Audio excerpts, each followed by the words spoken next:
আসসালামু আলাইকুম, আইসিবিক সেন্টার থেকে আমি জাহাঙ্গীর। আমার হাতে এই মতো একটা ফোন আসে। ফোনের মডেল হচ্ছে OnePlus 8T অথবা 9R, দুটো একই সেম মডেল, সবকিছুই সেম, শুধু সফটওয়্যার ভার্সনটা একটু আলাদা।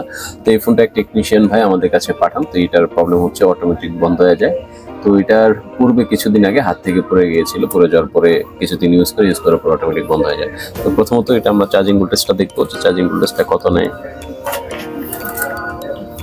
0.45।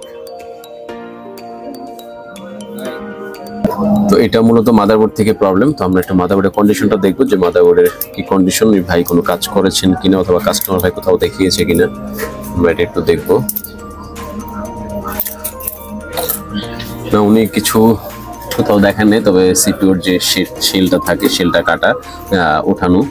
তো এটা মূলত সিপিইউ থেকে প্রবলেম। আমরা এটা কাজ করব, আমাদের সঙ্গে থাকবেন। আর এবং আমরা যারা ইউজার আছেন, আপনারা যদি চান সরাসরি আমাদের সাথে যোগাযোগ করতে, তাহলে আমাদের যোগাযোগ মাধ্যম ফেসবুক পেজ আইসিবিক সেন্টার। আর আমাদের দুইটা আউটলেট আছে, একটা হচ্ছে বসুন্ধরা শপিং কমপ্লেক্স, আর একটা হচ্ছে মিরপুর 10, ঢাকা 1216। ধন্যবাদ, আমাদের সঙ্গে থাকবেন। আমরা কাজ করে আবার দেখা হবে।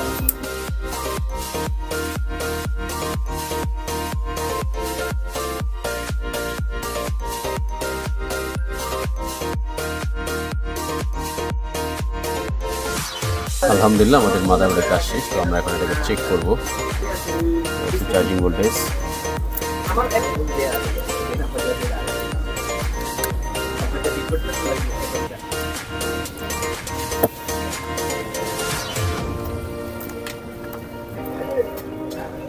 আলহামদুলিল্লাহ, আমাদের কাজটা সাকসেস। তো আপনারা যারা এরকম ফোন OnePlus বা অন্যান্য যে কোনো মডেলের যে কোনো ব্র্যান্ডের ফোন ইউজ করেন, আপনারা চাইলে সরাসরি আমাদের সাথে যোগাযোগ করতে পারেন। আমাদের যোগাযোগ মাধ্যম ফেসবুক পেজ আইসিবিক সেন্টার। আর যদি চান আপনারা সরাসরি আমাদের শপে আসবেন, তাহলে সেক্ষেত্রে আমাদের দুইটা আউটলেট আছে, একটা হচ্ছে বসুন্ধরা শপিং কমপ্লেক্স, আর একটা হচ্ছে মিরপুর 10। ধন্যবাদ আমাদের সাথে থাকার জন্য। আসসালামু আলাইকুম।